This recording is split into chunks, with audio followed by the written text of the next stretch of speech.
Afternoon. Welcome to the Business Spotlight series. I'm here with Peter Brook from Oracle Car Finance. How you doing, Peter? Mike, I'm pretty good, thank you. How are you?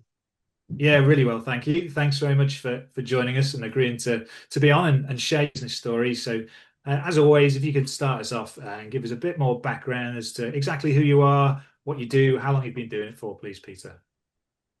My name's Peter Brook. I'm the founder and CEO of a company called Oracle Car Finance. We specialize in funding high value prestige cars across the UK, only in the UK. And I can't believe we've been doing it for 21 years. So, yeah, quite a number of years. Seems like it's gone like that. Brilliant. And 21 years in business is a really good length of time because obviously at the start, I think not most businesses do not go past sort of 10 years. So what is it you think that's helped you be successful longevity wise, that kind of thing? I think it's really it's employing the right staff, motivating them in the right way, and consistently developing them through their individual journeys. And always try and see, we always try and teach everybody, see all of our staff to see things through the customer's eyes, because the customer is still king. Even in this digital age, there is always a consumer at the end of it, and you've really got to be thinking about what's driving that, what's their motivation for getting in touch with you. Sure. Brilliant. And in terms of I suppose the values for the business, if you could put them into some words, how does the team and you guys operate when it comes to that? The values of the business are when we're dealing with a customer, and they are customers that they will come back time and time again if we give them the right level of service. So we find it quite remarkable that when we're interacting with other businesses, half the time you'll pick the phone up to them and nobody answers it at the other end. So just on a practical term and the very basics, Yeah, we endeavour to pick the phone up within 3 rings every time, because if you're not doing that, then the journey starts off on the wrong foot straight away. So it's about response time. It's about being positive. It's about being knowledgeable. And if the individual doesn't know, we've got a big enough team now that across 3 different bases in the UK, that somebody in our team will know the answer. Whether a customer might have a question about, should I buy this Range Rover or that Range Rover, or what's the latest spec on this Porsche? And we will have an expert within our team of people that will be able to answer that question. fantastic. And what's the business journey been like for you, Peter, over the 21 years? So if there's perhaps one word, because you've ridden a number of circumstances, shall we say, over the course of the last 21 years, probably more than most in the last 5 years, but I've actually been in business for 30 years. I've got a separate company called Lawton Brook Limited, which is a motor retailing business which still operates today. And that was actually what Oracle was born out of. We were selling high value prestige cars, and we couldn't find a decent broker or a lender. So we founded the business because we thought there was a bit of a gap in the market. We're very fortunate that both businesses are still performing really well today. So we're really happy about that. So Oracle was born out of a desire to find a broker that could operate. And at the time, most finance brokers were dealing through a motor retailer and just picking those leads off them on if the motor retailer would sell a car on a Saturday or a Sunday. The broker would ring them up on a Monday and say, "Have you got any leads for me?" And then they'd try and get a credit line for that individual. And then when the transaction was complete, they would take the commission they'd received from the bank and they would pay the motor retailer quite a large sum of money for the privilege of having that lead. Well, we thought we were really good at that stage of dealing with consumers. We thought we were really good at customer service. So we thought, well, why not remove the motor retailer out of the equation? We'll just deal direct with the customer. So from the very day one, we've had a CRM. We've got over 100,000 people on that CRM. The journey's basically been on a repeat model. Give brilliant service, people will always come back to you. Fantastic. And has that kind of ridden through all the, I think, things like Brexit, recessions, and Well, those you're basics? probably too young to remember back in 2008 there was the banking crisis. Now that was our first sort of major challenge. We've been going since late '05, and there was just two of us initially, and we were paddling as hard as we could. And um, when 2008 came along, actual capital to lend for cars got very thin in the marketplace. So you had to be of a certain size for the lenders, individual lenders, to continue to want to deal with you. But just like we treat our customers really well, we treat our lenders with the same level of respect, and we managed to retain those relationships. And if anything, we actually were quite successful. And the reason being is that a lot of our competitors at that moment all fell by the wayside. They all went bust.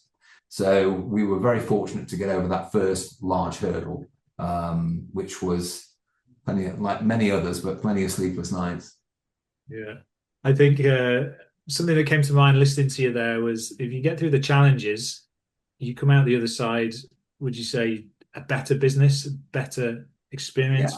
absolutely. And what doesn't kill you makes you stronger. I mean, I think when I remember when I first set up in business, you would, this is a long time ago. I'd actually run a BMW dealership before that, and I'd left that PAYE type environment and set off on my own. And I remember for a number of years, really, you'd always worry that would the phone ring the following day? Would you find an opportunity? Could you make enough to keep the lights on and keep going and put some food on the table for your family? But bit by bit, that sort of falls away. Yeah, it's. I'm not saying that I never have a sleepless night now, because I definitely do, Yeah. but it's a lot less frequent than it used to be. You're used to, I guess, used to the seeing the patterns in the behavior and being able to kind of work through those without maybe being quite as nervous as you once were.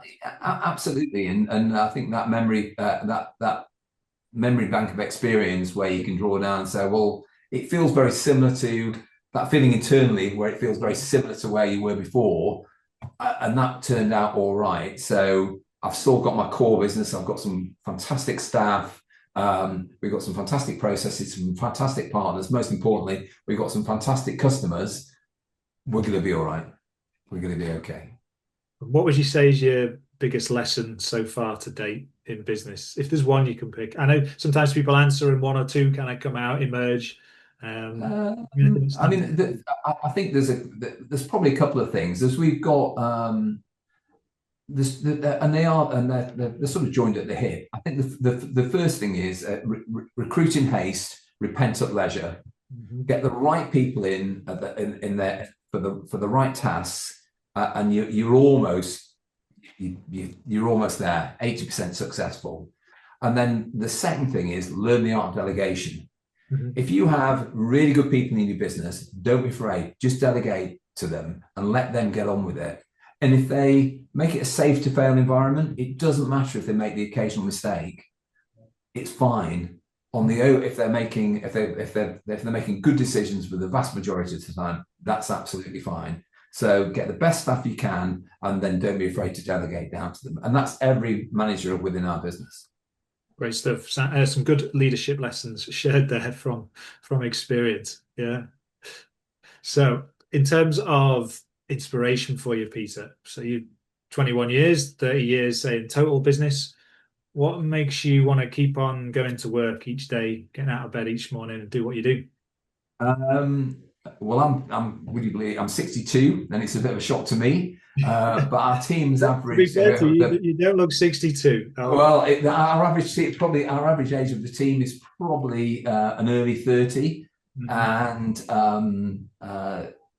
I can't remember what I was watching. I think it was a podcast actually, and I think it was Clint Eastwood who was saying his secret to aging well is don't let the old man in. In other words, don't think like an old man, don't behave like an old man, keep yourself supple and look after yourself. And I think one of the things of that is deal with a team that are really young. You then keep a younger outlook, and yeah, I think I love I love coming to work. The team we've got are great. I love the customers that we deal with. It's kind of a privilege. You know, a lot of the people, they're committing themselves to you for 8 hours a day. And we've got kind of a flat management structure within the team. So if they want to come and walk into our office and have a chat about anything, I like that. So yeah, it's a pleasure. It's a real pleasure. Excellent. Love that response. Thank you for sharing that. So, in terms of any advice then for somebody starting out in this industry, when you say you've got a young team there, is there anything that you would share if someone wanted to get into your industry, or perhaps if you were looking back at 18 to yourself and a piece of It's hindsight? funny. We're recruiting at the moment. We're doing lots of graduate recruitment. So we're out in the on the York campus, and we're also out on the Leeds campus because they've obviously they've got some great raw talent there. We'd love to bring them into the business. So I think it's really hard I think for young people today. I think it's really difficult. So I think if you're looking for a role, don't be put off. Keep applying, even if people are rude enough not to write back to you. Keep your mojo going. Look for a mentor that potentially is in business to help you through those sort of difficult times. It's quite dark if you're applying for for job after job after job and you're not getting any other feedback. That's very difficult. And try and find things that you might not have any experience in that moment, but try and put together a CV that does work on your experience. And then try and do things a little bit different. Don't be afraid of running the company directly. Write a handwritten letter to the managing director. Make yourself stand out in those moments, and get to know something about the business before you go in for an interview. Yeah. All of those things will multiply your chance of success of getting your foot in the door. And then once you've got your foot in the door, just pretend like the MD is always looking at you, and that you should always work your hardest and always put maximum effort in. Then you will fly. You will absolutely fly. Nice. Kind of entrepreneurial lessons being shared there in terms of getting your foot in the door of a job. A phrase someone once told me, actually, the founder, I think, of this business is learn before you earn. So, get a job and understand things and really kind of take what you can whilst being paid. I think if you're even if you have to, if you have a degree and you have to use some of those skills and you don't have to get paid, use them, because number one, they get blunted if you don't use them, and number two, say for example you were building websites or something similar, use them. It's all good stuff to go onto to talk about in an interview and to go onto your CV. Nice. Thanks, Peter. Been a real pleasure talking with you about that. But just before we go, any latest news about what you guys are up to, or even if it's a case of sharing your website, contact details, so if people wanted to get in touch, find out more about what you do, please feel free to do that now. Well, if anybody wants to get a quote from us for car finance, that's all we do, and that's all we specialize in. You can look at us up at Oracle Car Finance. That you'll just find that we own the front page of Google, so you'll only ever get to see us.